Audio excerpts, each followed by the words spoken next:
আমাকে আলোচ্য বিষয় দেওয়া হয়েছে কওমি মাদ্রাসার ইতিহাস, ঐতিহ্য এবং অবদান। যদিও পোস্টারে লেখা হয় নাই, আমাদেরকে আগ থেকে জানানো হয়েছে। এক এক আলোচককে এক একটা বিষয় দেওয়া হয়েছে এবং নির্দেশ দেওয়া হয়েছে এই নির্দিষ্ট বিষয়ে আলোচনা করার জন্য। যেহেতু আমাকে আলোচ্য বিষয় দেওয়া হয়েছে কওমি মাদ্রাসার ঐতিহ্য, অবদান, ইতিহাস, এই বিষয়টিকে সামনে রেখে আমি আপনাদের খেদমতে কুরআনুল কারীমের প্রথম পারার সূরাতুল বাকারা 129 নং আয়াত পাঠ করেছি। রাসূল আকরাম সাল্লাল্লাহু আলাইহি ওয়াসাল্লামের অসংখ্য হাদিস থেকে এখানে হাদিস পাঠ করেছি। বিশেষত এই আয়াতকে সামনে রেখে আমাদের দেশের কওমি মাদ্রাসাগুলো কিছু ইতিহাস এবং ঐতিহ্য এবং আমাদের জন্য কি অবদান সংক্ষেপে আলোচনা করার চেষ্টা করব। আল্লাহ তাআলা আমাদের সকলকে তৌফিক দান করেন বুঝার এবং আমল করার। সকলেই বলি আমিন। সম্মানিত হাজিরিন, আমি যে আয়াতখানা পাঠ করেছি, প্রথমে এই আয়াতের কিছু অনুবাদ এবং প্রেক্ষাপট বুঝে নেওয়ার দরকার। এই আয়াতখানা হযরত ইব্রাহিম আলাইহিস সালাতু ওয়াস সালামের একখানা দোয়া। সাইয়্যিদানা হযরত ইব্রাহিম আলাইহিস সালাতু ওয়াস সালাম আল্লাহ তাআলার ঘর, কাবা ঘর নির্মাণ করলেন কার হুকুমে? সবাই বলুন, কার হুকুমে? আল্লাহর হুকুমে।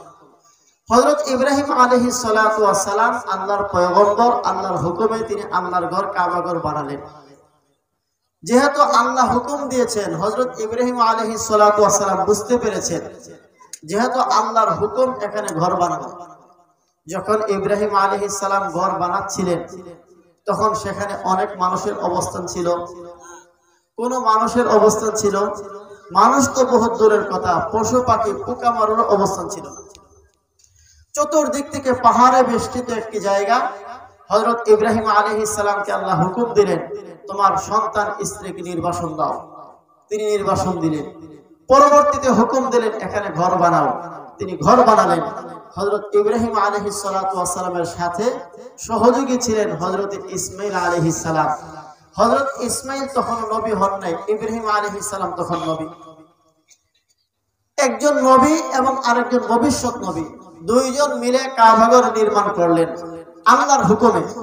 তারা বুঝতে পেরেছিলেন যেহেতু আল্লাহ হুকুম দিয়েছেন, যদিও এখানে কোনো মানুষ নাই, জনমানব শূন্য এলাকা, কিন্তু এক সময় এখানে অসংখ্য অগণিত মানুষের আগমন ঘটবে। এ কারণে হযরত ইব্রাহিম আলাইহিস সালাতু ওয়াস সালাম ঘর নির্মাণ করার পরে কয়েকটি দোয়া করলেন। যে দোয়াগুলো করেছেন এর মধ্যে একটি দোয়ার আয়াত হচ্ছে আমার তেলাওয়াতকৃত আয়াতখানা। হযরত ইব্রাহিম আলাইহিস সালাতু ওয়াস সালাম ইসমাঈল সহ দুইজন আল্লাহর কাছে হাত তুলে দোয়া শুরু করেছেন। রব্বানা ওয়াবাস ফীহিম রাসূলাম মিনহুম ইয়াতলু আলাইহিম আয়াতিকা ওয়া ইউআল্লিমুহুমুল কিতাবা ওয়াল হিকমাতা ওয়া ইউযাক্কিহিম। হে আমাদের রব, আপনার হুকুমে আমরা ঘর বানালাম। আমরা বুঝতে পেরেছি এখানে অদূর ভবিষ্যতে বসতি তৈরি হবে, মানুষের বসবাস ঘটবে এবং এখানে এক সময় জনমানব কোলাহল এলাকা হবে। যদি আপনার এরকম ইচ্ছা থাকে, মানুষের মন চিন্তা ভাবনা থাকে যে এখানে মানুষ আসবে এবং এখানে কোনো প্রতিষ্ঠান গড়ে উঠবে, তাহলে আমি আপনার কাছে একটা আবেদন পেশ করছি। আবেদনটি হচ্ছে, আমার ধারণা এই ঘরকে কেন্দ্র করে এক সময় অসংখ্য মানুষের এখানে শিক্ষার ব্যবস্থা হবে। সুতরাং এই প্রতিষ্ঠানকে কেন্দ্র করে আপনি একজন রাসূল পাঠান। রাসূল কি করবে? ইউআল্লিমুহুমুল কিতাব ইয়াতলু আলাইহিম আয়াতিক। রাসূল যিনি আগমন করবেন তিনি চারটি কাজ করবেন। প্রথম কাজ হচ্ছে তিনি সহিহ শুদ্ধ বিশুদ্ধ আপনার কোরআনের আয়াতগুলো তেলাওয়াত করবেন। দুই নম্বর কাজ হবে ওয়া ইউআল্লিমুহুমুল কিতাব, তিনি আপনার পক্ষ থেকে নাজিলকৃত কিতাবের ব্যাখ্যা বিশ্লেষণ শেখাবেন। তিন নম্বর কাজ হবে ওয়াল হিকমাতা, তিনি আপনার পক্ষ থেকে দেওয়া যে রাসূল তিনি তার নিজের আদর্শতার মধ্যে শিক্ষা দিবেন। চার নম্বর হচ্ছে ওই যাক্কিহিম, তাদের মধ্যে যারা অপবিত্র আত্মাওয়ালা তাদেরকে পবিত্র করে দিবেন। কেউ মাই কেমন করে গা? হযরত ইব্রাহিম আলাইহিস সালাতু ওয়াস সালাম দোয়া করলেন। এই দোয়ার মধ্যে আল্লাহর কাছে আবেদন করলেন একজন রাসূল পাঠান, যে রাসূল চারটি কাজ আঞ্জাম দিবে। কয় কাজ আঞ্জাম দিবে? হযরত ইব্রাহিম আলাইহিস সালাতু ওয়াস সালামের এই দোয়া আল্লাহ কবুল করেছেন। জোরে বলুন সুবহানাল্লাহ। দোয়া কবুল করে আল্লাহ তাআলা শেষ নবী বিশ্ব নবী রাহমাতুল লিল আলামিনকে এই কাবাঘরকে কেন্দ্র করে মুআল্লিম বানিয়ে, শিক্ষক বানিয়ে, উস্তাদ বানিয়ে আল্লাহ পাঠিয়ে দিয়েছেন। নবীজি যখন দুনিয়াতে আসলেন, নবীজি বললেন, আনা বুশরা দাওয়াত আবি ইব্রাহিম, আমি হচ্ছে আমার বাবা ইব্রাহিম আলাইহিস সালাতু ওয়াস সালামের দোয়ার ফসল। আমার বাবা দোয়া করেছেন, আল্লাহ তাআলা দোয়া মঞ্জুর করেছেন এবং আমাকে এখানে পাঠিয়ে দিয়েছেন। হযরত ইব্রাহিম আলাইহিস সালাতু ওয়াস সালাম শিক্ষক পাঠানোর দোয়া করলেন। শিক্ষককে নবীজি। যেই শিক্ষক আসবেন তিনি কয়টি জিনিস শিক্ষা দিবেন, এটাও ইব্রাহিম আলাইহিস সালাতু ওয়াস সালাম আল্লাহর কাছে আবেদন করছেন যে হে রব্বুল আলামিন, যাকে আপনি পাঠাবেন তিনি 4 বিষয় শিক্ষা দিবেন। জোরে বলুন কয় বিষয়? 1 নম্বর বিষয় হচ্ছে ইয়াতলু আলাইহিম আয়াতিক, আপনার পক্ষ থেকে নাযিল করা কোরআনের আয়াতকে সহিহ শুদ্ধভাবে তিনি তেলাওয়াত করবেন। 2 নম্বর হচ্ছে ওয়ায়ুআল্লিমুহুমুল কিতাব, আপনার পক্ষ থেকে নাযিল করা কিতাব তিনি তার উম্মতকে শিক্ষা দিবেন। কয়টা হইল? 1 নম্বর সহিহ শুদ্ধ তেলাওয়াত, 2 নম্বর হচ্ছে কোরআনের ব্যাখ্যা বিশ্লেষণ শিক্ষাদান, 3 নম্বর হলো ওয়াল হিকমাতা, নবীজি আদর্শ শিক্ষা দিবেন, সুন্নাত শিক্ষা দিবেন, 4 নম্বর হলো অপবিত্র আত্মাওয়ালা মানুষদেরকে তিনি পবিত্র করবেন। জোরে বলেন কয়টা বিষয়? আর একটু জোরে বলেন কয় বিষয়? দোয়া করেছেন কে? মঞ্জুর করেছেন কে? পাঠালেন কাকে? কি হিসাবে? শিক্ষক হিসাবে। জোরে বলুন কি হিসাবে? কয় জিনিস শিক্ষা দেওয়ার জন্য? জোরে বলেন কয় জিনিস? 4 জিনিস শিক্ষা দেওয়ার জন্য। হযরত ইব্রাহিম আলাইহিস সালাতু ওয়াস সালাম আবদার করলেন 4 জিনিস যেন শিক্ষা দেন, আপনি রাসূল পাঠান। এবং হযরত ইব্রাহিম আলাইহিস সালাতু ওয়াস সালাম যেন এই আবদার করলেন, আল্লাহ আমি তো 4টা জিনিসের আবেদন করলাম, যদি আপনার মনে হয় এই 4 জিনিসের মধ্যে রদবদল করার দরকার, কম বেশ করার দরকার, আকবর করার দরকার, তাও আপনি করে দিন, অসুবিধা নেই। আমার কাজ হচ্ছে আবেদন করা, মঞ্জুরি দেওয়ার দায়িত্ব হচ্ছে আপনার। হযরত ইব্রাহিম আলাইহিস সালাতু ওয়াস সালামের দোয়া মঞ্জুর করলেন। আল্লাহ তাআলা আরেকখানা আয়াত নাযিল করলেন, হুয়াল্লাযী বা'আসা ফিল উম্মিয়িনা রাসূলান মিনহুম ইয়াতলু আলাইহিম আয়াতিহি ওয়া ইউযাক্কিহিম ওয়া ইউআল্লিমুহুমুল কিতাবা ওয়াল হিকমা। ওয়া আল্লাহ রাব্বুল আলামিন যিনি হযরত ইব্রাহিম আলাইহিস সালাতু ওয়াস সালামের দোয়া কবুল করলেন এবং একজন রাসূল পাঠিয়ে দিলেন, হযরত ইব্রাহিম আলাইহিস সালাতু ওয়াস সালামের দোয়া মঞ্জুর। জোরে বলুন সুবহানাল্লাহ। 4 বিষয় শিক্ষা দেওয়ার জন্য আল্লাহ তাআলা মঞ্জুর করে রাসূল পাঠালেন। তবে একটু পরিবর্তন করা হয়েছে। হযরত ইব্রাহিম আলাইহিস সালাতু ওয়াস সালাম দোয়া করেছিলেন প্রথম বিষয় হবে কোরআনের আয়াতগুলো সহিহ শুদ্ধ তেলাওয়াত। হযরত ইব্রাহিম আলাইহিস সালাতু ওয়াস সালাম আবেদন করেছিলেন দ্বিতীয় বিষয় হবে কোরআনের ব্যাখ্যা বিশ্লেষণ শিক্ষাদান। হযরত ইব্রাহিম আলাইহিস সালাতু ওয়াস সালাম আবেদন করেছিলেন তৃতীয় বিষয় হবে নবীজির আদর্শ শিক্ষাদান। 4 নম্বর বিষয় হবে অপবিত্র আত্মাকে পবিত্র করা।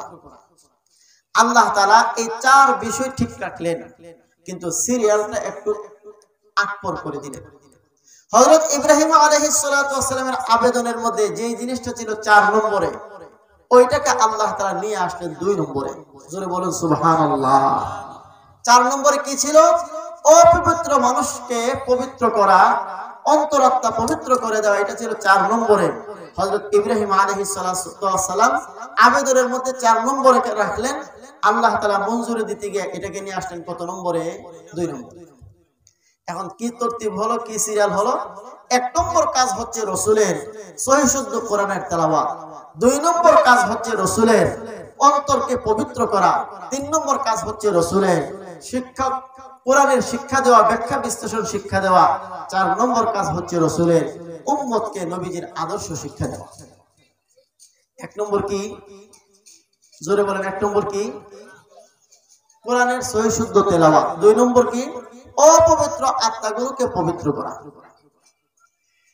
হুজুর সাল্লাল্লাহু আলাইহি সাল্লাম পৃথিবীতে আসলেন, এই 4 সিলেবাসে সাহাবায়ে কেরামের জামাতকে শিক্ষা দিলেন। জোরে বলেন সুবহানাল্লাহ। সাহাবায়ে কেরামকে কয় সিলেবাস শিক্ষা দিলেন? আর একটু জোরে বলেন কয় সিলেবাস শিক্ষা দিলেন? সাহাবায়ে কেরাম পরবর্তীতে তাবিঈনদেরকে এই 4 সিলেবাস শিক্ষা দিলেন, তারা পরবর্তীদেরকে তার 4 সিলেবাস শিক্ষা দিলেন। এভাবে চলতে চলতে চলতে চলতে আমাদের মাদ্রাসাগুলোতে মৌলিকভাবে এই 4টি সিলেবাসে শিক্ষা দেওয়া হয়। জোরে বলুন সুবহানাল্লাহ। একটু পরে বুঝতে পারবেন। রাসূলুল্লাহ সাল্লাল্লাহু আলাইহি সাল্লাম আসলেন, যখন নবীজি মক্কায় এসে দাওয়াতের কাজ শুরু করলেন, তখন মক্কার সব মানুষ নবীজির পক্ষে না বিপক্ষে? বিপক্ষে। তাই কাবাগরকে কেন্দ্র করে তিনি শিক্ষা প্রতিষ্ঠান গড়বেন। কাবাগরকে কেন্দ্র করে শিক্ষা প্রতিষ্ঠান গড়া সম্ভব হলো না। তিনি অত্যন্ত চুপে চুপে নিরিবিলি হযরত আরকাম রাদিয়াল্লাহু আনহুর ঘরের মধ্যে সর্বপ্রথম মাদ্রাসা কায়েম করেন। এই মাদ্রাসার নাম রাখলেন দারে আরকাম। ইসলামের ইতিহাসে নবীজির হাতে তৈরি করা প্রথম মাদ্রাসার নাম কি? দারুল আরকাম। জোরে বলেন, প্রথম মাদ্রাসার নাম কি? দারুল আরকাম। নবীজি হিজরত করে মক্কা থেকে গেলেন মদিনায়, সাথে সাহাবায়ে কেরাম হিজরত করলেন। মদিনায় যাওয়ার পরে আল্লাহর রাসূল মসজিদ নববীর আঙ্গিনায় একটা জায়গায় সুফা নামক একটা জায়গায় 2য় নম্বর মাদ্রাসা কায়েম করলেন। এই মাদ্রাসার নাম দিলেন মাদ্রাসাতুস সুফা। এই মাদ্রাসার নাম কি? আর একটু জোরে বলেন, মাদ্রাসার নাম কি? মাদ্রাসাতুস সুফা। সুফার মাদ্রাসা। এই মাদ্রাসাগুলোর ছাত্র ছিল হযরত আবু বকর সিদ্দিক। এই মাদ্রাসাগুলোর ছাত্র ছিল হযরত ওমর, ওসমান, আলী, আবু হুরায়রা, আব্দুল্লাহ বিন উমর সহ লক্ষাধিক সাহাবায়ে কিরাম ছিলেন নবীজির কাছে পড়ুয়া মাদ্রাসাতুস সুফার ছাত্র। নবীজি এই 2টা প্রতিষ্ঠান প্রতিষ্ঠা করলেন। এই 2 প্রতিষ্ঠানকে আপনি কি বলবেন, স্কুল না মাদ্রাসা? মাদ্রাসা যদি হয়ে থাকে এটা কোন মাদ্রাসা ছিল? কওমি মাদ্রাসা না আলিয়া মাদ্রাসা? এটা এখন এভাবে বলা সম্ভব না। আমরা শুধু এতটুকুই বলবো, নবীজি যে শিক্ষা প্রতিষ্ঠান প্রতিষ্ঠিত করেছিলেন 4 সিলেবাসের জন্য প্রতিষ্ঠা করেছিলেন। সুতরাং যে প্রতিষ্ঠানে 4 সিলেবাস পাওয়া যাবে, নবীজি ওই প্রতিষ্ঠানটি প্রতিষ্ঠা করেছিলেন। একটু পরে বুঝবেন। হুজুর সাল্লাল্লাহু আলাইহি ওয়াসাল্লাম দুনিয়া থেকে বিদায় হয়ে গেলেন। সাহাবায়ে কেরাম নবীজির এই মিশনকে নিয়ে পৃথিবীতে ছড়ায় গেলেন। 3য় মাদ্রাসা কায়েম হলো ইরাকের কুফায়। 4র্থ মাদ্রাসা কায়েম হলো সিরিয়াতে, এরপরে মিশরে। এইভাবে মাদ্রাসা কায়েম হতে হতে হতে হতে হতে হতে আমাদের বর্তমানে কওমি মাদ্রাসার মূল মাদ্রাসা ধরা হয় দেওবন্দ মাদ্রাসা। দেওবন্দ মাদ্রাসা পর্যন্ত প্রতিষ্ঠা হয়। দেওবন্দ মাদ্রাসা যখন প্রতিষ্ঠা হয়, তখন এই ভারত উপমহাদেশের অবস্থা ছিল পুরা ভারতবর্ষ ইংরেজদের দখলে ছিল। আমরা সকলে এই ইতিহাস জানি। ভারতবর্ষ প্রায় 200 বছরের উপরে ইংরেজের দখলে ছিল। ইংরেজরা যখন এই ভারতবর্ষকে তাদের দখলে নিয়ে আনে, কাদের হাত থেকে নিয়েছিল? মৌলবীদের হাত থেকে। বুঝতে পেরেছেন? মৌলবীদের হাত থেকে নিয়েছিল না কথিত কিছু মুসলমান নামদারি ক্ষমতা লিপ্সুদের হাত থেকে। সেই ইতিহাস আমার আলোচ্য বিষয় নয়, তাই যাব না।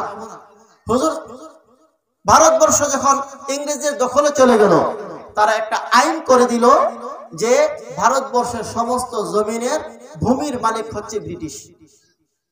তখন শুধু বঙ্গ অঞ্চলে, এই বঙ্গ অঞ্চল মানে বাংলাদেশ, ত্রিপুরা, আসাম, কলকাতা, যেখানে বাংলা ভাষায় কথা বলা হয়, প্রায় 80,000-এর মতো মাদ্রাসা ছিল। ওই মাদ্রাসাগুলোর সিস্টেম কি ছিল? প্রত্যেকটা মাদ্রাসায় তার চলার জন্য শিক্ষকের বেতন, ছাত্রদের সুযোগ সুবিধা, সবকিছুর জন্য স্থায়ী একটা আয়ের উৎস ছিল। হয়তো মার্কেট ছিল, কিংবা জমিন ছিল, কিংবা কথার কথা পুকুর ছিল, ইত্যাদি ছিল, যার দ্বারা একটা প্রতিষ্ঠানের যেই পরিমাণ খরচের প্রয়োজন, এই পরিমাণ খরচের ব্যবস্থা হয়। এই জাতীয় আয়ের উৎস, স্থায়ী আয়ের উৎসের মাধ্যমে প্রতিষ্ঠানগুলো পরিচালিত হয়। যখন ভারতবর্ষ ইংরেজদের হাতে চলে গেল, ইংরেজরা আইন করে দিল সমস্ত জমিনের মালিক এখন ব্রিটিশ, ইংরেজ। বলুন তো, এখন এই মাদ্রাসাগুলো যে জমিনে প্রতিষ্ঠিত, এই জমিনের মালিক কে হয়ে গেল? ব্রিটিশ, ইংরেজ। এরা সুকৌশলে সবগুলো মাদ্রাসা বন্ধ করে দিল। যখন জনসাধারণ উলামায়ে কেরামের নেতৃত্বে আন্দোলন শুরু হলো, তখন আমাদের আকাবের আসলাফ ছিলেন শাহ আব্দুল আজিজ মুহাদ্দিসে দেহলভী রাহমাতুল্লাহি আলাইহি। তিনি তখন ফতোয়া দিয়েছিলেন, ভারতবর্ষ দারুল হরব, শত্রু কবলিত এলাকা, প্রত্যেকটা মুসলমানের জন্য যে যে অবস্থায় আছে, সেই অবস্থায় ইংরেজের বিরুদ্ধে জিহাদ করা ফরজে আইন। 5 ওয়াক্ত নামাজ পড়া যেমন ফরজ, এভাবে ইংরেজের বিরুদ্ধে যার কাছে যা আছে তা নিয়ে ঝাঁপিয়ে পড়া প্রত্যেক মুসলমানের জন্য ফরজ। যতদিন পর্যন্ত এই ব্রিটিশ ভারতবর্ষ থেকে বিদায় না হবে ততদিন পর্যন্ত এই ভারতবর্ষের মধ্যে জুমার নামাজ বন্ধ, ঈদের নামাজ বন্ধ। ফতোয়া দিয়েছিলেন কে? শাহ আব্দুল আজিজ মুহাদ্দিস দেহলভী রাহমাতুল্লাহি আলাইহি। বলুন তো নামটা কি? শাহ, সবাই বলেন শাহ আব্দুল আজিজ। আবার বলেন যারা, শাহ আব্দুল আজিজ মুহাদ্দিস দেহলভী রাহমাতুল্লাহি আলাইহি। হুজুর একটা নাম এতক্ষণ বলাইলেন কেন? যার ওসিলায় সিন্নি খাইলা মোল্লা চিনলা না, এই জন্য বলেছি। আমাদের বাংলাদেশ স্বাধীন করেছে কে? বঙ্গবন্ধু শেখ মুজিবুর রহমান। এক দলে কয় শেখ মুজিবুর রহমান, আরেক দলে কয় জিয়াউর রহমান। প্রত্যেকেই টানাটানি করে, অথচ আমরা বলি ভারতবর্ষ স্বাধীন হয়েছে এক মোল্লার ফতোয়ায়, শাহ আব্দুল আজিজের ফতোয়ায়। শাহ আব্দুল আজিজ যখন এই ফতোয়া দিলেন, ভারতবর্ষের সমস্ত মুসলমানগণ ঘর থেকে বের হয়ে গেলেন। যার কাছে যা ছিল তা নিয়ে যখন বের হয়ে গেলেন, মুসলমানরা পাশাপাশি হিন্দুরা সহ ব্রিটিশকে এই দেশ থেকে বিতাড়িত করতে হবে। লম্বা ইতিহাস, সমস্ত উলামায়ে কেরামের উপরে ব্রিটিশদের পক্ষ থেকে, জালিম ইংরেজের পক্ষ থেকে জুলুম শুরু হলো। আমাদের আকাবির আসলাফদের অসংখ্য উলামায়ে কেরাম ফাঁসির কাষ্টে ঝুললেন, জুলুম অত্যাচারের শিকার হলেন।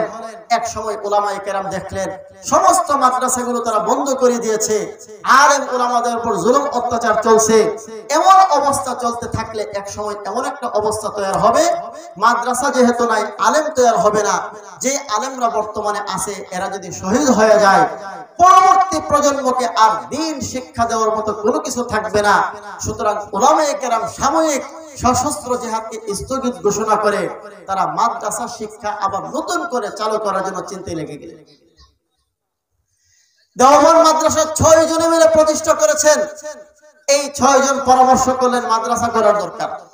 কোন জায়গায় মাদ্রাসা করা যায়? প্রত্যেকেই চিন্তা করতেছেন কোন জায়গায় করা যায়। রাতের বেলায় স্বপ্ন দেখলেন একজন, 6 জনের একজন রাসূল আকরাম সাল্লাল্লাহু আলাইহি সাল্লাম স্বপ্নে হাজির।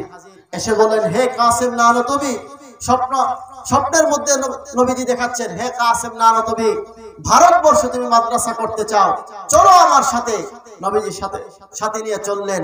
এক জায়গায় গিয়ে দেখায় বলেন, এখানে মাদ্রাসা করবা, আমি ডাক দিয়ে দিলাম। সকাল বেলায় ঘুম ভাঙলো, কাসিম নানতবি উঠলেন, আরো 6 জনকে নিলেন, রওনা হলেন। সেখানে গেলেন, যেখানে গিয়া দেখলেন একটা দাগ দেওয়া ঠিকই আছে। নবীজি যেখানে স্বপ্ন দেখিয়েছিলেন এখানেই সেই দাগ। এই দাগকে কেন্দ্র করে মাদ্রাসা কায়েম হয়। এই মাদ্রাসার নাম হচ্ছে দারুল দেওবন্দ মাদ্রাসা। মাদ্রাসা শুরু হয়ে গেল। এই মাদ্রাসার প্রথম ছাত্র মাহমুদ, প্রথম উস্তাদ মাহমুদ, মোল্লা মাহমুদ আর মাহমুদ হাসান দেওবন্দি, এক ছাত্র এক উস্তাদ, ডালিম গাছের নিচে পড়াশোনা শুরু করলেন। যখন এই ছাত্র বড় হলো, ইনি হলেন শাইখুল আরবি ওয়াল আজম, শাইখুল হিন্দ মাহমুদ হাসান দেওবন্দি রাহমাতুল্লাহি আলাইহি। আবার শুরু করলেন ইংরেজের বিরুদ্ধে আন্দোলন। এক সময় ভারতবর্ষ থেকে ইংরেজ বিতাড়িত হলো। বলছিলাম, শাহ আব্দুল আজিজ যদি ফতোয়া না দিতেন, ভারতবর্ষ মুসলমানরা জিহাদে নামতো না। মুসলমান যদি জিহাদে না নামতো, দেওবন্দ মাদ্রাসা প্রতিষ্ঠা হতো না। দেওবন্দ যদি প্রতিষ্ঠা না হতো, শাইখুল হিন্দের জন্ম হতো না। শাইখুল হিন্দ যদি জন্ম না হতো, ইংরেজ ভারতবর্ষ ছাড়তো না। ইংরেজ যদি ভারতবর্ষ না ছাড়তো, ভারতবর্ষ স্বাধীন হতো না। ভারতবর্ষ স্বাধীন না হলে ভারত থেকে পাকিস্তান স্বাধীন হতো না। ভারত থেকে পাকিস্তান স্বাধীন না হলে পাকিস্তান থেকে বাংলাদেশ স্বাধীন হতো না। সুতরাং বাংলাদেশের স্বাধীনতা নির্ভর করে পাকিস্তানের স্বাধীনতার উপর, পাকিস্তানের স্বাধীনতা নির্ভর করে ব্রিটিশ খেদাওয়ের উপর, ব্রিটিশ খেদাও নির্ভর করে শাইখুল হিন্দের উপর, শাইখুল হিন্দ নির্ভর করে দারুল দেওবন্দের উপর। সুতরাং এই ভারতবর্ষ সহ বাংলাদেশের সমস্ত স্বাধীনতার পিছনে একমাত্র অবদান হচ্ছে দেওবন্দ মাদ্রাসার অবদান। আর দেওবন্দ মাদ্রাসা প্রতিষ্ঠার মূল কারণ হচ্ছে শাহ আব্দুল আজিজের ফতোয়া। শাহ আব্দুল আজিজ ফতোয়া দিয়েছিলেন। সুতরাং এই ফতোয়াই হচ্ছে ভারতবর্ষের মধ্যে মাদ্রাসা শিক্ষার সূতিকাগার, এবং এই ভারতবর্ষের মধ্যে মাদ্রাসা টিকে থাকার কারণে এখনো পর্যন্ত মুসলমান টিকে আছে। সম্মানিত মুসল্লিয়ানে কেরাম, বলছিলাম রাসূলুল্লাহ সাল্লাল্লাহু আলাইহি সাল্লাম যে মাদ্রাসা কায়েম করলেন, এই মাদ্রাসার সিলেবাস ছিল কয়টা? মনে আছে কয়টা ছিল? 4টা। আমাদের বর্তমান কওমি মাদ্রাসার মধ্যে এই 4টা সিলেবাসে শিক্ষা দেওয়া হয়। মনে থাকার কথা, প্রথম সিলেবাস কি ছিল? সহিহ শুদ্ধ কোরআন তেলাওয়াত। আবার বলুন, প্রথম সিলেবাস কি ছিল? সহিহ শুদ্ধ কোরআন তেলাওয়াত।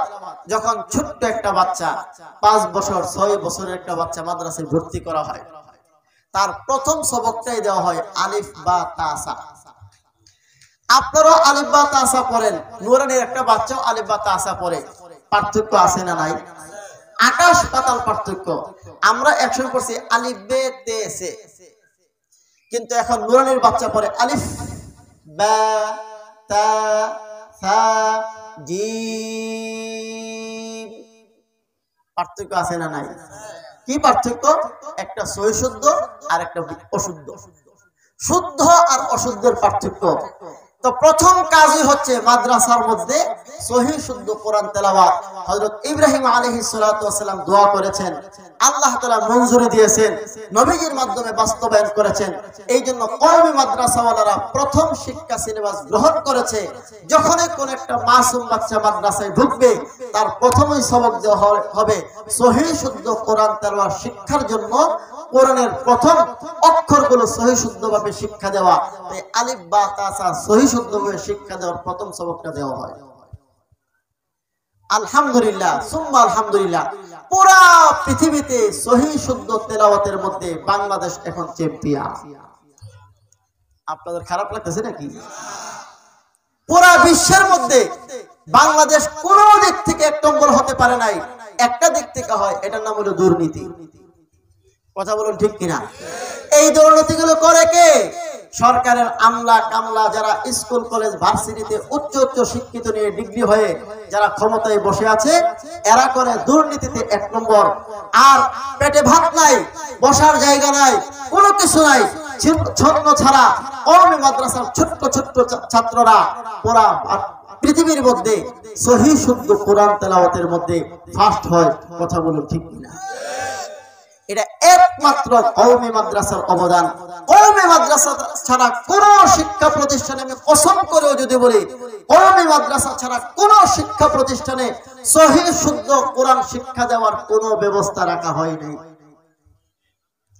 দুঃখজনক হলেও সত্য,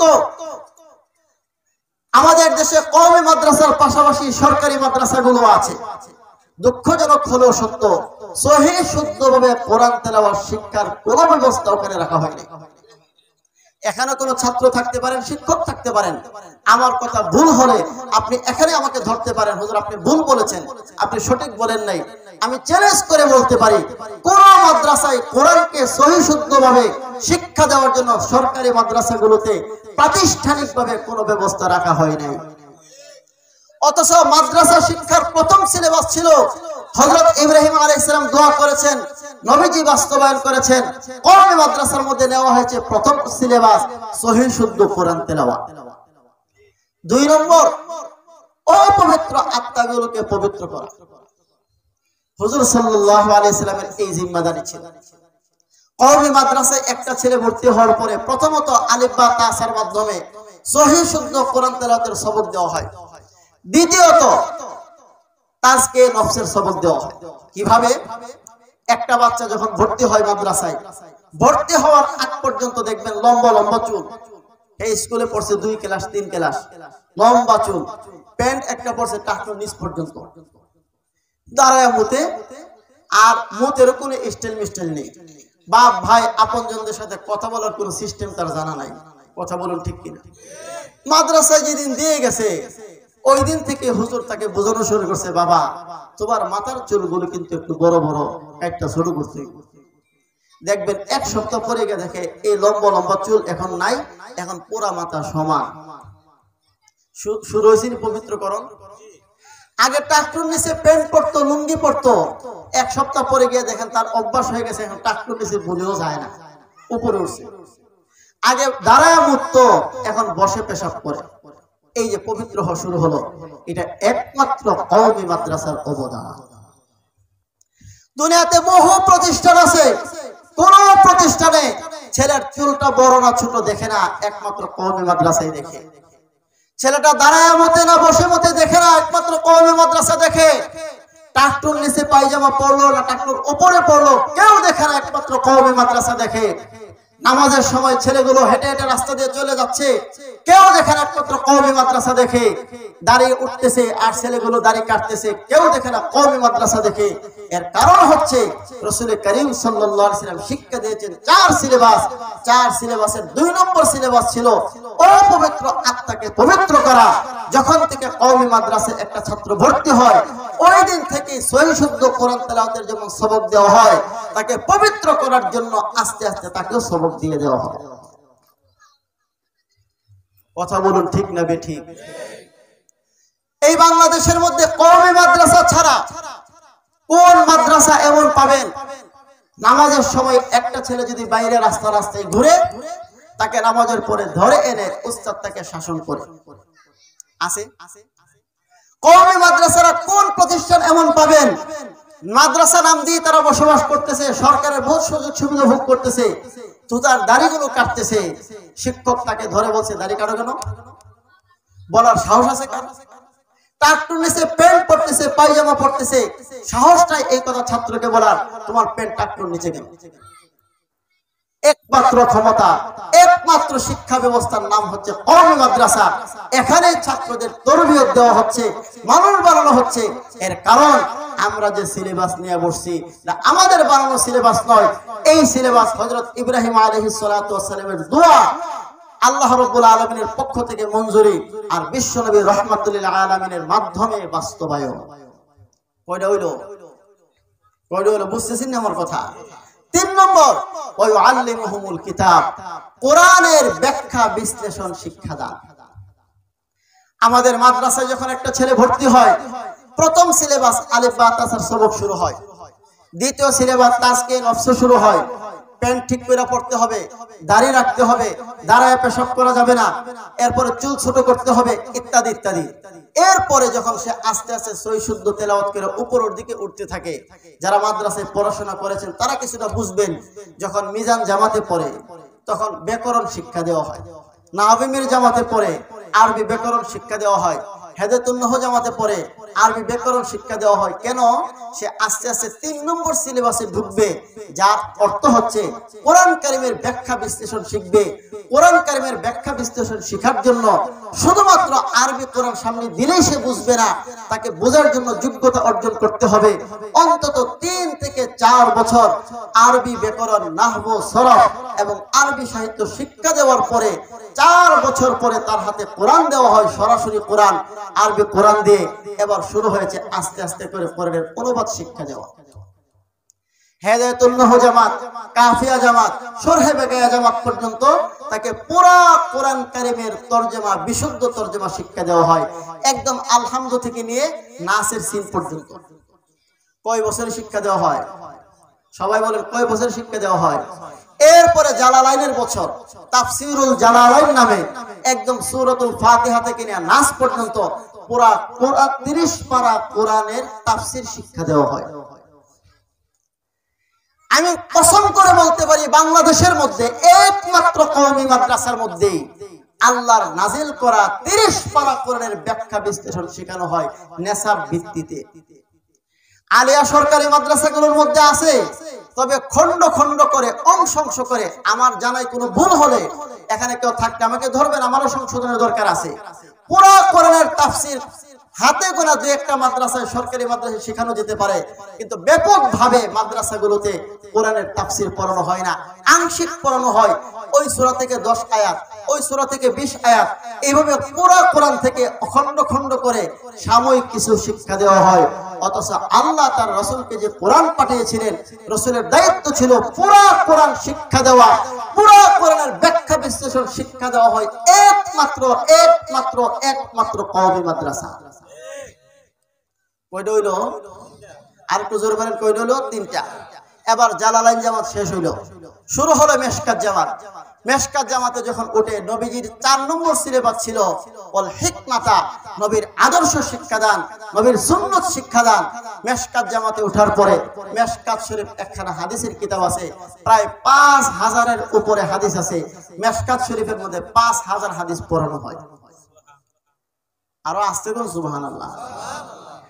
আলিয়া মাদ্রাসাগুলো তো মেশকাত শরীফ পড়ায়, তবে 5000 হাদিস পড়ায় না। 1-1,500 হাদিস খন্ড খন্ড করে ভাগ ভাগ করে কিছু পড়ায় দেয়। এই চ্যাপ্টার থেকে কয়েকটা, ওই চ্যাপ্টার থেকে কয়েকটা, এইভাবে পড়ায় দেওয়া হয়। ভুল বললে ধরবেন, কোনো সমস্যা নাই। এরপরে শুরু হয় দাওরায়ে হাদিস। দাওরায়ে হাদিসে 10টা হাদিসের কিতাব পড়ানো হয়। বুখারী শরীফ, মুসলিম শরীফ, তিরমিজি শরীফ, নাসাই শরীফ, ইবনে মাজাহ শরীফ, আবু দাউদ শরীফ, মুয়াত্তা ইমাম মালিক, মুয়াত্তা ইমাম মুহাম্মদ, তাহাবী শরীফ, এইভাবে 10টি হাদিসের কিতাব পড়ানো হয়। প্রায় 1 লক্ষ হাদিস পড়ানো হয় 1 বছরের মধ্যে। পৃথিবীর ইতিহাসে একমাত্র কওমি মাদ্রাসায় এমন শিক্ষা প্রতিষ্ঠান, যেই শিক্ষা প্রতিষ্ঠানের মধ্যে 1 বছরে 1 লক্ষ হাদিস একজন উস্তাদ আর একজন ছাত্র এক জায়গায় বসে পড়াশোনা করে। আমি আপনাদেরকে চ্যালেঞ্জ করে বলতে পারি, আপনি প্রয়োজনে আপনাদের নিকটবর্তী প্রতিষ্ঠান শেখারচর এমদাদিয়া মাদ্রাসায় যান, দাওরায়ে হাদিসে যাবেন, ফজর নামাজ পড়ে সেখানে বসবেন।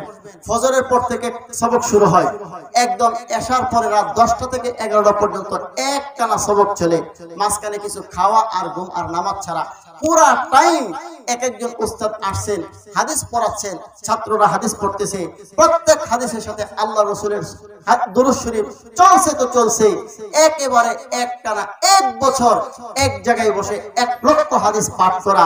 ওই যে হযরত ইব্রাহিম আলাইহিস সালাতু ওয়াস সালাম দোয়া করেছিলেন, এমন সিলেবাস, যেই সিলেবাস নবীর সুন্নাহ, নবীর প্রকৃত আদর্শ, রাসূলুল্লাহ সাল্লাল্লাহু আলাইহি সাল্লাম হাদিসের ভান্ডারের মধ্যে নবীজি যে আদর্শ রেখে গেছেন, এই সম্পূর্ণ আদর্শ, সম্পূর্ণ সুন্নাত একমাত্র শিক্ষা দেওয়া হয় যেই প্রতিষ্ঠান, এই প্রতিষ্ঠানের নাম হচ্ছে কওমি মাদ্রাসা। আশা করি আপনাদের আর বোঝার বাকি নাই।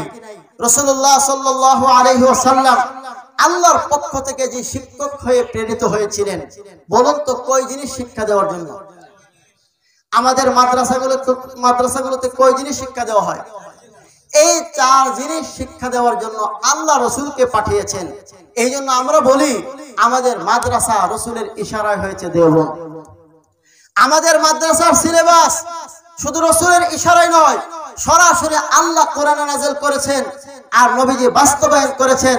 সুতরাং পৃথিবীর কোন লম্পট বদমাশ, পৃথিবীর কোন স্বৈরাচার দাম্ভিক কোন ক্ষমতাধর কারো এই ক্ষমতা তৈরি হয় নাই কওমি মাদ্রাসা বন্ধ করে দিবে, এই সিলেবাসকে পৃথিবী থেকে উঠিয়ে দিবে। আল্লাহর কসম করে বলি, কোন শক্তি এই পৃথিবীতে তৈরি হয়নি, কিয়ামত পর্যন্ত তৈরি হবে না ইনশাআল্লাহ। কেন? এর কারণ আল্লাহর দ্বীন পৃথিবীতে কায়েম থাকবে কিয়ামত পর্যন্ত। কথা বলুন ঠিক কিনা? আর পরিপূর্ণ দ্বীন কায়েম থাকে কোরআন এবং সুন্নাহর দ্বারা। আর পূর্ণ কোরআন, পূর্ণ সুন্নাহ একমাত্র শিক্ষা দেওয়া হয় কওমি মাদ্রাসার ভিতরে। কওমি মাদ্রাসা ছাড়া কোন প্রতিষ্ঠানে পূর্ণ কোরআন শিক্ষা দেওয়া হয় না, পূর্ণ সুন্নাত শিক্ষা দেওয়া হয় না। সুতরাং নবীর দ্বীন যদি কিয়ামত পর্যন্ত থাকে, তাহলে কওমি মাদ্রাসা কিয়ামত পর্যন্ত থাকবে। এছাড়া কোন মাদ্রাসা ছাড়া, কওমি মাদ্রাসা ছাড়া দ্বীন টিকার বিকল্প কোন রাস্তা নাই। সংক্ষেপে আপনাদের সামনে কওমি মাদ্রাসা কিছু ইতিহাস তুলে ধরলাম। এবার আসুন কিছু অবদান শুনাই। আমাদের সমাজের মধ্যে আমাদের মানুষের একটা ধারণা আছে, যদি প্রশ্ন করা হয় মাদ্রাসা থাকার দরকার আছে কিনা, জি হুজুর দরকার আছে। কেন দরকার আছে? একদলে বলে এই জন্য দরকার আছে যে কারণ মাদ্রাসা না থাকলে আমাদের যদি সন্তান হয় তা আজান দিব কেডা? কেউ মারা গেলে জানাজা পড়াবে কেডা? সুতরাং জানাজা পড়ানোর জন্য, আজান দেওয়ানোর জন্য, টুকটাক কিছু দ্বীনি কাজের জন্য হুজুর দরকার আছে। আর হুজুর যেহেতু দরকার আছে, তাই মাদ্রাসা দরকার আছে। আরেক দল আবার সুন্দর করে এইভাবেও বলে, হুজুর আমরাও তো একদিন মরতে হবে, সুতরাং আমার ছেলেটা যদি আমার জানাজা নামাজ পড়াইতে পারে আমার বড় সৌভাগ্য, তাই আমি মনে করি মাদ্রাসা দরকার আছে, আমার ছেলেটাও মাদ্রাসায় পড়ার দরকার আছে। এগুলো হচ্ছে সাধারণ স্থূল দৃষ্টিতে কওমি মাদ্রাসার অবদান, কিন্তু এগুলো মৌলিক অবদান নয়। মৌলিক অবদান হচ্ছে কওমি মাদ্রাসা এই দেশের মধ্যে আদর্শ নাগরিক তৈরি করে, সুসভ্য মানুষ এখানে তৈরি করে একমাত্র কওমি মাদ্রাসা। আপনার সন্তানকে যদি মানুষ বানাতে চান, আদর্শ মানুষ বানাতে চান, সুনাগরিক করতে চান, আমি আপনার কাছে বলবো একমাত্র কওমি মাদ্রাসা ছাড়া বিকল্প কোন শিক্ষা প্রতিষ্ঠান আমাদের বাংলাদেশে নাই। কিভাবে? আপনারা এখানে যারা পড়াশোনা আমাদের সামনে উপস্থিত আছেন, আপনারা আমার চেয়ে আরো ভালো অভিজ্ঞ। বর্তমান স্কুল কলেজের শিক্ষা সিলেবাস এটা শিক্ষিত হওয়ার সিলেবাস তো নয়, বরং মানুষ হওয়ার সিলেবাসও না। আপনারা কি বিশ্বাস করেন? আমার চেয়ে আপনারা আরো ভালো জানেন। এবং সামনে যে অবস্থা তৈরি হচ্ছে, এই দেশের মধ্যে স্কুল কলেজ ভার্সিটিতে পড়ে মানুষ শিক্ষিত হবে তো দূরের কথা, মানুষই হবে না, বরং পশু আর জানোয়ারে পরিণত হবে। সবাই জানেন স্কুল কলেজের সিলেবাসের মধ্যে এখন আর সামনে কোনো পরীক্ষা নাই। ছেলেরা তো এমনি পড়াশোনা করে না, পরীক্ষা উঠাই দিলে আরো শেষ। আর পড়াশোনার নামে ব্যাঙ্গের গ্যাঙ্গর গ্যাঙ্গর আওয়াজ, হাঁসের পেক পেক আওয়াজ, সাইকেল চালানোর টিডিং টিডিং আওয়াজ, এবং আলু ভর্তা কেমনে বানাইতে হয়, এরপরে এই পাক কেমনে করতে হয়, সেই পাক কেমনে করতে হয়, এগুলো এখন শিক্ষকদেরকে ট্রেনিং দেওয়া হচ্ছে, এরা যেন স্কুলে গিয়ে এগুলো শিখায়। এবং উঠতে বয়সের ছেলেরা মেয়েরা নাচ গান ইত্যাদি কিভাবে স্কুলে করতে হয় এগুলো শেখানো হবে। এর পাশাপাশি শিক্ষা সিলেবাসকে অত্যন্ত সুপরিকল্পিতভাবে নাস্তিকতাবাদের শিক্ষা ব্যবস্থায় পরিণত করার গভীর পায়তারা করে আমাদের সামনে দেওয়া হয়েছে। আপনারা জানেন গত বছর খানেক আগেও ওলামায়ে কেরাম এই বিষয় নিয়ে আপনাদের সামনে বহু আলোচনা করেছেন জায়গায় জায়গায়। ট্রান্সজেন্ডার চিনেন? বেড়াও না বেড়িও না, এদেরকে বলা হয় হিজড়া। বেড়া হলে পুরুষ, বেড়ি হলে মহিলা। একটা জাতি আছে নতুন করে তৈরি হচ্ছে, এরা জন্মগ্রহণ করে বেড়া হয়ে কিন্তু কয়দিন পরে তারা বেড়ি হইতে মনে চায়, অথবা জন্ম হয়েছে বেড়ি হয়ে এরা এখন পুরুষ হইতে মনে চায়। এরকম একটা জাতি তৈরি হচ্ছে। এবং আমাদের যে শিক্ষা সিলেবাস সামনে আসতেছে, এই শিক্ষা সিলেবাসে এদেরকে প্রমোট করা হচ্ছে, সরকারের কাছে দাবি জানানো হচ্ছে, সরকার যেন এমন কেউ দাবি করলে এটা তাদেরকে এই অধিকার বাস্তবায়ন করার জন্য সুযোগ দেওয়া হয়। কথা মনে হয় বুঝতে পারেননি? আপনার ঘরে একটা মেয়ে জন্ম হয়েছে, আল্লাহ তাআলা কুদরতি ভাবে তার শরীরের অঙ্গ প্রত্যঙ্গ মেয়ে হিসেবে যেমন করার দরকার এভাবে করে দিয়েছে। মেয়েটার বয়স যখন 15 বছর হলো, সে মনে মনে ভাবতে শুরু করলো আমি একজন পুরুষ। কেউ কোন মেয়ে যদি এইভাবে ভাবতে শুরু করে আমি একজন পুরুষ, সরকারের দায়িত্ব হবে তাকে পুরুষ হিসেবে স্বীকৃতি দেওয়া, সমাজের 10 জনের দায়িত্ব হবে তাকে পুরুষ হিসেবে স্বীকৃতি দেওয়া। সরকার যদি তাকে পুরুষ হিসেবে স্বীকৃতি দিল না, সমাজ যদি তাদেরকে পুরুষ হিসেবে স্বীকৃতি দিল না, তাহলে তার অধিকার নষ্ট করলো, সে তার অধিকারের জন্য মাঠে ময়দানে নামতে পারবে। কেউ জন্ম হলো ছেলে হয়ে, ছেলে হওয়ার জন্য অঙ্গ প্রত্যঙ্গ যেমন হওয়ার দরকার আল্লাহ তাকে এভাবে তৈরি করছেন। তার বয়স যখন 15 বছর 20 বছর হলো, এখন সে মনে মনে অনুভব করলো সে একজন মেয়ে। সুতরাং মেয়ে হিসেবে তার যা অধিকার দরকার সে যদি দাবি করে, সরকার তাকে দিতে হবে, রাষ্ট্র তাকে দিতে হবে, জনগণ তাকে দিতে হবে। যদি না দেয়, সরকার, রাষ্ট্র, জনগণ তার কাছে দায়বদ্ধ থাকবে, তার অধিকার থেকে তাকে খর্ব করেছে। এই জাতীয় শিক্ষাকে প্রমোট করা হয়েছে 2023-24 সালের শিক্ষা সিলেবাসে। এবার যাও হালুয়া তোমার সন্তানকে মুসলমান বানাইবা বহুত পরের কথা, ও তো মানুষই হচ্ছে না, ও জানোয়ারের চেয়ে নিকৃষ্ট হবে। স্কুলে পড়ার পরে সে ডাক্তার হবে, ইঞ্জিনিয়ার হবে, ব্যারিস্টার হবে, জজ হবে, বহুত পরের কথা। শিক্ষিত হবে, বহুত পরের কথা। মুসলমান হবে, বহুত পরের কথা।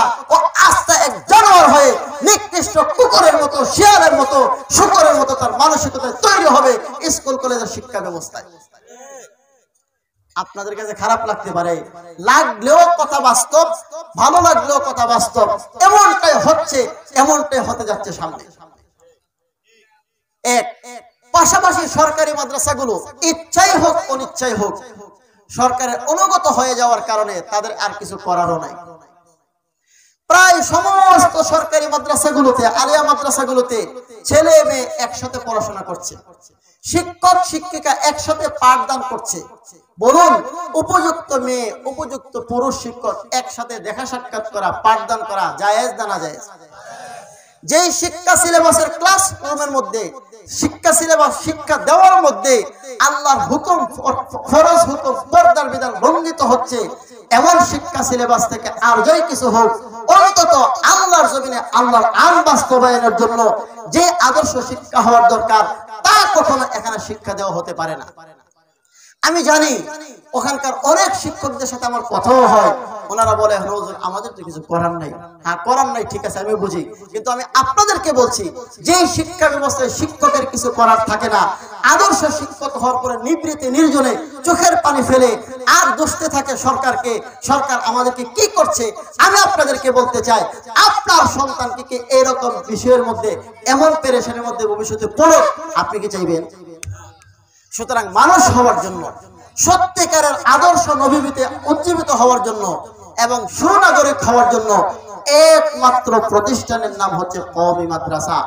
বর্তমান সময়ে প্রত্যেক মুসলমানের জন্য তার 6 বছরের ছেলেকে, 6 বছর মেয়েকে কোনো না কোনো কওমি মাদ্রাসায় ভর্তি করা ফরজে আইন, স্কুলে ভর্তি করা হারাম হারাম হারাম। আমার এই ফতোয়া আপনি উল্টাইতে পারেন, পারলে কেউ দাঁড়ায় বলেন হুজুর হারাম বলছেন কোন দৃষ্টিকোণ থেকে? আমি তো শুধু হারাম বলি নাই, যে ছেলে এই সিলেবাসে স্কুলে পড়বে, কোরআনের ছোঁয়া তার গায়ে না লাগবে, ও তো মানুষই থাকবে না, ও তো চতুষ্পদ প্রাণীর চেয়ে নিকৃষ্টে পরিণত হবে। আমার দায়িত্ব আপনাদেরকে বুঝাই গেলাম। আপনি যদি মানুষ হয়ে থাকেন, মুসলমান হয়ে থাকেন, আল্লাহ বিশ্বাস করেন, পরকাল বিশ্বাস করেন, আপনার দায়িত্ব হচ্ছে আপনার পরবর্তী প্রজন্মকে কোরআন শিক্ষা দিয়ে আদর্শ মানুষ বানানোর জন্য একমাত্র শিক্ষা প্রতিষ্ঠান কওমি মাদ্রাসায় ভর্তি করা। আল্লাহ তাআলা আমাদের সকলকে সুবুদ্ধি দান করেন, বুঝার আমল করার তৌফিক দান করেন। সকলে বলে